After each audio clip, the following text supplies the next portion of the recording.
Welcome to the deep dive. Today we're jumping into a Minecraft movie, the 2025 film. Yeah, and video game adaptations, they've got a bit of a reputation, haven't they? They really do. It's often a gamble. But Minecraft, I mean, it's not just any game. It's this huge global thing from Mojang. Feels different somehow. Totally different. Minecraft is, like, baked into culture now. It's less about a linear story and more about, well, building stuff. Right. Creativity. Exactly. So turning that into a movie, a fantasy adventure comedy blend, that's quite a task. Ambitious, you could say. Definitely ambitious. And they went for this fantasy adventure comedy mix, which sounds like it's aiming for broad appeal. Fun, hopefully. Yeah, fingers crossed. And the premise itself is kind of classic, but with a twist. Four pretty normal people get yanked into the Minecraft world, the blocky overworld. Not your usual action heroes, though. Not at all. And their big goal is just get home. Simple enough, but probably not easy in Minecraft. And they supposedly get help from this expert crafter, Steve. Ah, Steve. Yeah, calling him an expert crafter, that's interesting. It immediately grounds it in the game's logic, doesn't it? Crafting is everything in Minecraft. It really is. Survival, building, progressing. So having an expert guide makes sense, even if you haven't played for, like, hundreds of hours. Right. And then you throw in the cast Jason Momoa, Jack Black, and Jared Hess directing. Napoleon Dynamite guy. Yeah. That combo alone tells you this isn't going to be, like, a super serious epic fantasy. Probably some quirky humor in there. You'd expect so. Okay, so how do these ordinary folks actually end up there? Does it start with that Steve, the Jack Black one? Well, no. Interestingly, it starts with a different Steve. Apparently, he's a doorknob salesman. A doorknob salesman. Seriously, that's what the story says. He finds this Orb of Dominance and an earth crystal, puts them together in a mine. And bam, portal. You got it. Portal opens, whooshies in the overworld, blocky landscape, the whole deal. Wow. Okay, so the portal mechanic is set up right away. Orb plus crystal equals interdimensional travel. Got it. But it's not all sunshine and pixelated roses. He almost immediately runs into trouble. The Nether. Ah, the fiery dimension.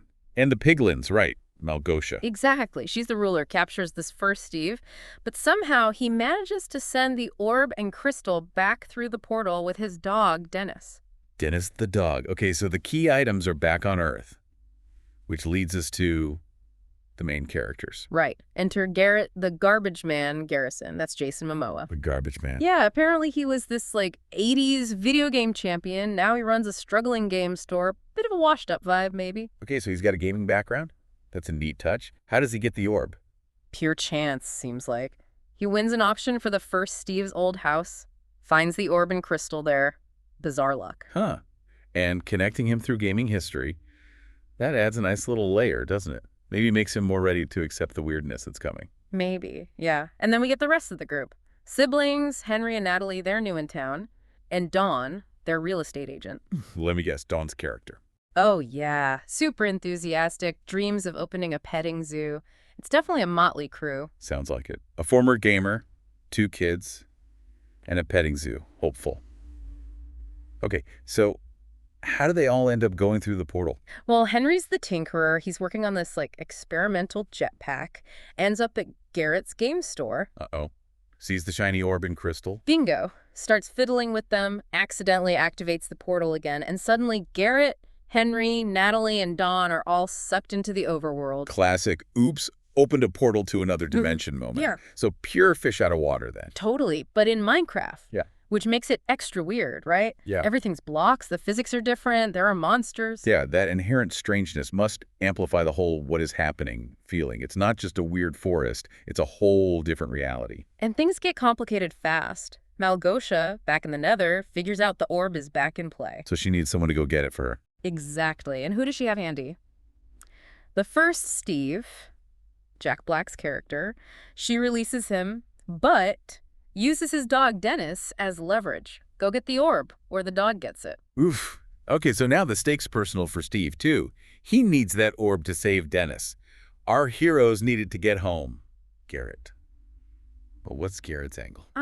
Garrett. He hears Steve mention he has diamonds stashed somewhere. Diamonds, of course. Yeah. The ultimate Minecraft currency, almost. Right. So Garrett's like, okay, I'll help you with this orb thing, but I want my cut of the diamonds. Ah, practical guy. But I bet that doesn't sit well with everyone. Henry, maybe. Yeah, Henry's furious. He's just worried about keeping his sister Natalie safe, and Garrett wants to go on a detour for treasure hunting. Creates instant tension in the group. That makes sense. Internal conflict right off the bat. Drives their choices, probably leads them into more trouble. Definitely. And speaking of trouble, they start running into some classic Minecraft hazards. There's a great hog they encounter. Like a giant pig monster. Something like that. And a big minecart chase sequence, apparently. Which sounds very Minecraft. Oh yeah, minecart rides are essential. And creepers. Please tell me there are creepers. You know what? That iconic hiss. Sus. Boom. They're definitely part of the landscape. Phew. Okay, good. So they're trying to get home. Garrett wants diamonds. Steve wants his dog back. Where does the quest lead them next? They need to track down the Earth Crystal again and also find an Ender Pearl. Ah, the teleportation device. Handy. Where are they looking? In some kind of mansion, but wouldn't you know it, Malgosha tracks them down there. Showdown time. Pretty much. Things get intense, and in the chaos, Garrett seemingly sacrifices himself to save the others. Whoa, okay. So the guy who just wanted diamonds steps up. Yeah. That's a big moment. Yeah, it really raises the stakes, makes you realize this isn't just fun and games. This world is properly dangerous, shifts the tone. But you said seemingly, so yeah, maybe not so final. Well, the others, Henry, Natalie, Dawn, and Steve, they wake up later, safe. Turns out they're in this cool mushroom house Steve built, and Dennis the dog is there too. A mushroom house. Nice. And Dennis is safe. Good. But what about Garrett? He survived, managed to make it out somehow. So relief all around, but there's bad news. Of course there is. What now? They discover Malgosha has used the Orb of Dominance to, like, supercharge the Nether portal. It's plunged the overworld into darkness. Oh, that's bad. Constant night means more monsters, right? And easier for the Nether creature. Exactly. And she basically declares war on the overworld. So it's not just about our heroes getting home anymore. Right. Now it's a full-on invasion plot. They have to save this world they just got dropped into. Pretty much. Which leads to the big finale. And you know what that means in Minecraft terms? Gearing up. Crafting time. Lots of crafting, weapons, armor, and Steve helps them build an army of iron golems. Iron golems, yes. The big protectors. Awesome. So they're ready to fight the Piglin invasion. Ready as they'll ever be. But they still need to stop Malgosha and fix the darkness problem. How do they manage that? It's Henry's plan. He uses that Ender Pearl they were looking for earlier. The teleport thing. Yeah. He uses it to zip over, grab the Earth Crystal from Malgosha, and somehow uses it to restore the sunlight. Ah, sunlight. The great Piglin repellent. And bad for lots of other mobs, too. Clever. Totally. Daylight comes back, Malgosha and her army are weakened, defeated. The overworld is saved. Nice. And everyone gets home, Garrett included. Yep. They all make it back to their hometown, Chuglass. Safe and sound, presumably with some wild stories. A pretty complete adventure, then. Does it show what happens to them afterwards, back in the real world? It does, briefly. They seem to channel their Minecraft experience. They develop a video game called Block City Battle Buddies. Ah, makes sense. Dawn finally gets her petting zoo, with Dennis the dog as a star attraction, apparently. That's sweet. Natalie starts teaching self-defense classes, Henry finishes his jetpack, and Garrett and Steve team up to revitalize the old game store. So yeah, nice little wrap-ups for everyone. Feels like a good sense of closure. The adventure changed them, they brought something back. Definitely. That's not quite the whole story of this movie's impact, is it? Ah, right. You mean the chicken thing. The chicken jockey phenomenon. Yeah. Okay, for anyone listening who might have missed this whole situation, what is a chicken jockey in the game? Okay, so in Minecraft, it's this rare thing you can sometimes see. It's a baby zombie riding a chicken. Just sounds ridiculous, doesn't it? It is. It's visually absurd. The tiny zombie on the normal-sized chicken. It's just inherently funny and weird, and rare enough that seeing one feels kind of special if you play the game. And in the movie, there's a specific scene, Steve and Garrett face one. Apparently so. In a boxing ring, of all places. And Steve just yells out, Chicken jockey. That's the line. Just those two words. And somehow, that specific moment just exploded. Exploded is right. People started shouting it in cinemas, like en masse, cheering, apparently throwing popcorn. I heard some people even tried to bring actual live chickens into screenings. Unbelievable, right? It became this huge viral meme all over TikTok, the chicken jockey call-out. What is it about that moment? Is it just the absurdity? The connection to a slightly obscure game element? Maybe a mix of both. Like, it's silly, it's memorable, and for the players, it's maybe like an inside joke they can all share. A rallying cry. A very loud rallying cry, apparently. Loud enough to cause some real-world chaos. Theaters having issues, police getting called in some cases. Yeah, it got pretty wild. Some cinemas started doing special chicken jockey-friendly screenings just to contain the energy.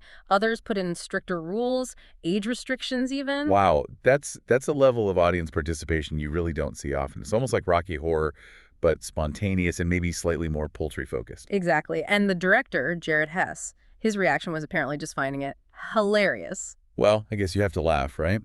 When your minor movie moment becomes that kind of cultural phenomenon, it says something about the Minecraft community's passion. It really does. Okay, so amidst all the chicken chaos, what did the actual critics think of the movie itself? Was any good, according to them?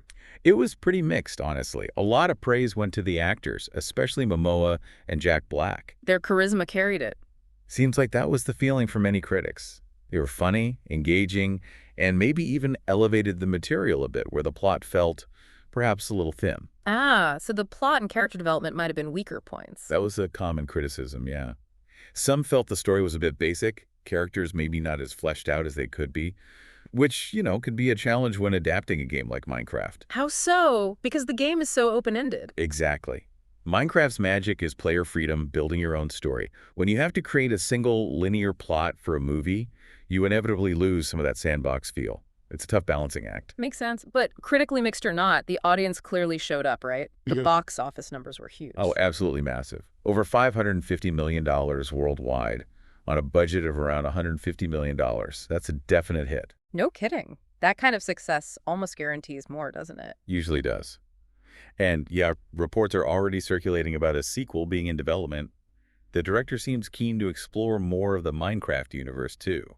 Well, there's certainly plenty to explore, and for the fans playing the game, it sounds like the movie did include a lot of familiar stuff beyond just creepers and portals. Definitely. You mentioned creepers, the Nether, ender pearls are in there, the iron golems, lots of iconic elements. Any specific Easter eggs for the really dedicated fans? Yeah, a couple of nice ones. There's apparently a tribute to Technoblade, the YouTuber who sadly passed away. A pig wearing a crown, which was his symbol. Oh, that's a lovely touch. The community would appreciate that. For sure. And there were cameos, too, other Minecraft YouTubers. Even one of the lead designers from Mojang popped up. Little nods to the community that built the game. Nice. And just technically bringing this blocky world to the big screen must have been quite the undertaking. It's live-action actors in a CGI world, mostly. Yeah, a heavy blend. Lots of green screen work, complex digital environments to create that distinct blocky aesthetic for the world, the creatures, the items.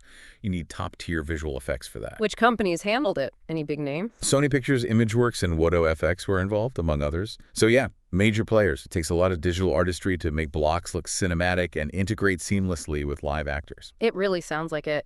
So when you step back, a Minecraft movie, it's had quite a journey from this incredibly unique game source to a massive box office success and sparking this completely unexpected chicken jockey cultural moment. It really has. It's not your standard adaptation story arc at all. It makes you wonder, doesn't it, this whole almost interactive reaction from the audience, the chicken jockey thing. What does that say about where things are heading? With games, movies, internet culture all blurring together. That's the big question, isn't it? Is this just a weird one-off fueled by Minecraft's specific kind of massive, passionate fan base? Or is it maybe a sign of how audiences want to engage more actively, more loudly with adaptations of things they love, especially things that started as interactive experiences themselves? Are we going to see more movies where the audience brings props or develops call and response routines spontaneously? It's possible. Or maybe this was just the perfect storm of a weirdly memorable moment, a dedicated community, and the power of viral trends. Either way, it's definitely given us something interesting to think about regarding fandom and how we share these experiences now. Food for thought.